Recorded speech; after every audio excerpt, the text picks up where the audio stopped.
আসসালামু আলাইকুম। স্বাগত সবাইকে। আজকে তৈরি করব হোটেলের মতো করে সমোচা শীট। রোজা তো চলেই এসেছে। এভাবে সমোচা শীট তৈরি করে রেখে দিলে খুব সহজেই সমোচা, স্প্রিং রোল, অন্থন যে কোনো কিছু তৈরি করে নেওয়া যাবে। তাহলে চলুন দেখে নেই কিভাবে তৈরি করতে হয়। বড় একটা বাটির মধ্যে নিয়ে নিচ্ছি 3 কাপ ময়দা। চাইলে আটা দিয়েও করা যাবে, তবে ময়দা দিয়ে বেশি ভালো হবে। এবার সাথে দিয়ে দিব পরিমাণ মতো লবণ।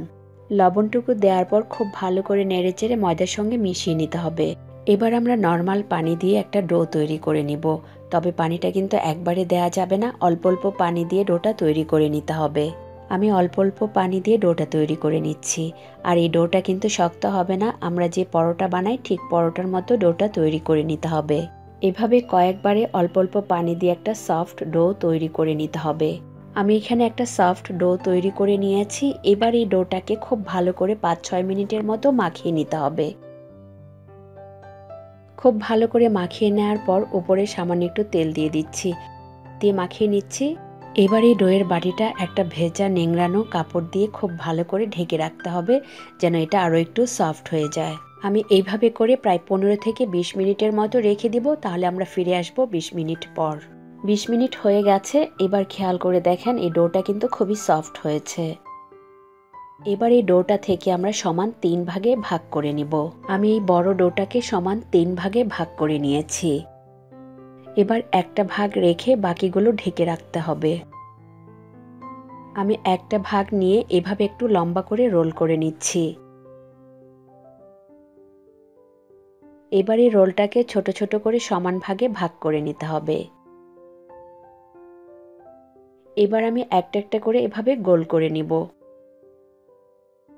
আমি এখানে সবগুলো ডো ছোট ছোট করে ভাগ করে নিয়েছি। এবার এই ডোগুলোর উপরে সামান্য একটু তেল ব্রাশ করে নিচ্ছি। এতে করে বাটিতে রেখে দিলে একটার সাথে একটা লেগে যাবে না। এবার সবগুলো ডো বাটিতে তুলে নিচ্ছি। এবার একটা ডো রেখে বাকিগুলো কিন্তু ঢেকে রাখতে হবে, নয়তো উপরটা ড্রাই হয়ে যাবে। এবার আমরা একটা একটা ডো নিয়ে ছোট ছোট রুটি বেলে নিব। আমি এখানে ছোট ছোট করে কয়েকটা রুটি বেলে নিয়েছি। এবার একটা রুটির উপর এভাবে করে তেল ব্রাশ করে দিতে হবে। এই কাজটা যে ব্রাশ দিয়ে করতে হবে তা নয়, চাইলে হাত দিয়েও মাখিয়ে নেওয়া যাবে। এবার তেল ব্রাশ করা রুটির উপরে শুকনা ময়দা ছড়িয়ে নিতে হবে। তেল এবং ময়দা ব্রাশ করে নেওয়ার পর এই রুটিটার উপর আমি আরেকটা রুটি দিয়ে দিচ্ছি। এবার এই রুটিটার উপরেও সমানভাবে তেল ব্রাশ করে নিতে হবে। আর আগের রুটিটার মতো এইভাবে করে শুকনা ময়দা ছড়িয়ে নিতে হবে। ময়দা ছড়িয়ে নেওয়ার পর আমি এই রুটিটার উপরেও আবার তেল এবং ময়দা ব্রাশ করে নিব। আমি এখানে চারটা চারটা করে রুটি একসাথে করে নিব। আমি এখানে 4টা রুটি একসাথে করে নিয়েছি, তবে উপরের রুটিটাতে কিন্তু তেল দেয়া যাবে না, শুধু শুকনা ময়দা দিয়ে রুটিগুলো বেলে নিতে হবে। রুটিগুলো একসাথে করে নেওয়ার পর সাইডগুলো কিন্তু একটু অসমান থাকবে, এতে করে রুটিগুলো ভাজার পরে খুলতে সহজ হবে। এবার শুকনা ময়দা ছড়িয়ে রুটিটা বেলে নিতে হবে। রুটিটা ভাজার জন্য তাওয়াটা যদি ছোট হয় তাহলে রুটিগুলো কিন্তু ছোট করে বানাতে হবে, আর যদি তাওয়াটা একটু বড় হয় তাহলে একটু বড় করে বানিয়ে নিতে হবে। আমি যেহেতু রুটিগুলো একটা বড় তাওয়ার মধ্যে ভাজবো, তাই আমি রুটিটা বড় করে বেলে নিয়েছি।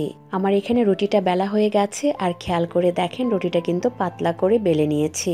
রুটির সাইডগুলো সমানভাবে বেলে নিতে হবে, এক পাশ মোটা এক পাশ পাতলা এরকম যেন না হয়। রুটি বেলার পর বাড়তি ময়দা যদি থাকে তাহলে এইভাবে একটু ঝেড়ে ফেলে দিতে হবে। আমি আগে থেকেই তাওয়াটা একটু গরম করে নিয়েছি। এবার এই গরম তাওয়ার মধ্যে রুটিটা দিয়ে দিব।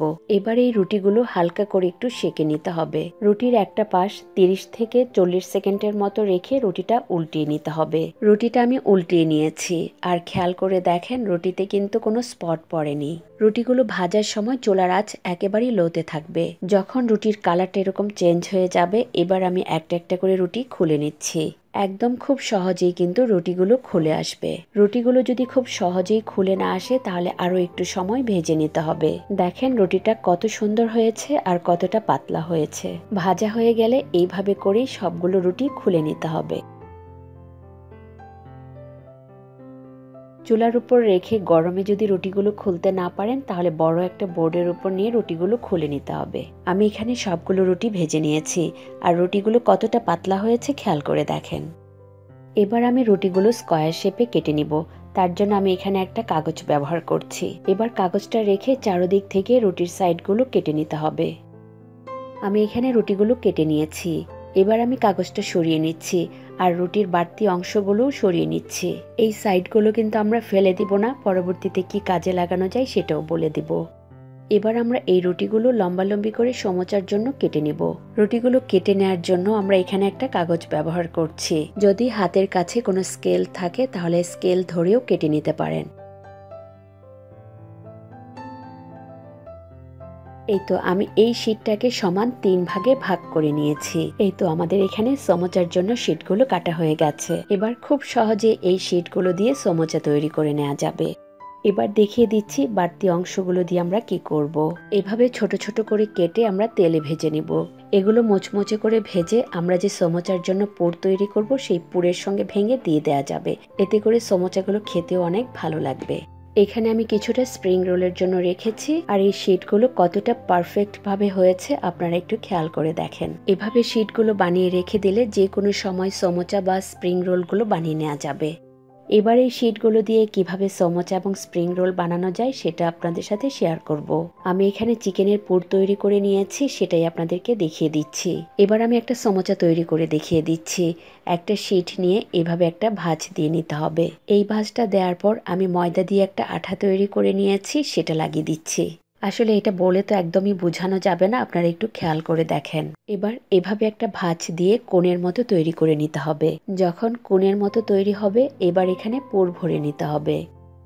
পুর ভরে নেওয়ার পর বোর্ডের উপর রেখে এভাবে কোণাকুণি একটা ভাঁজ দিয়ে নিতে হবে। এবার বড় যে অংশটা থাকবে সেটার মধ্যে একটু ময়দার আঠা লাগিয়ে নিতে হবে। এতে করে সমোচাগুলো খুব সুন্দরভাবেই সিল হয়ে যাবে। এবার এই পুরটা দিয়ে আমি একটা স্প্রিং রোল বানিয়ে দেখিয়ে দিচ্ছি। একটা শীট নিয়ে পরিমাণ মতো পুর ভরে নিতে হবে।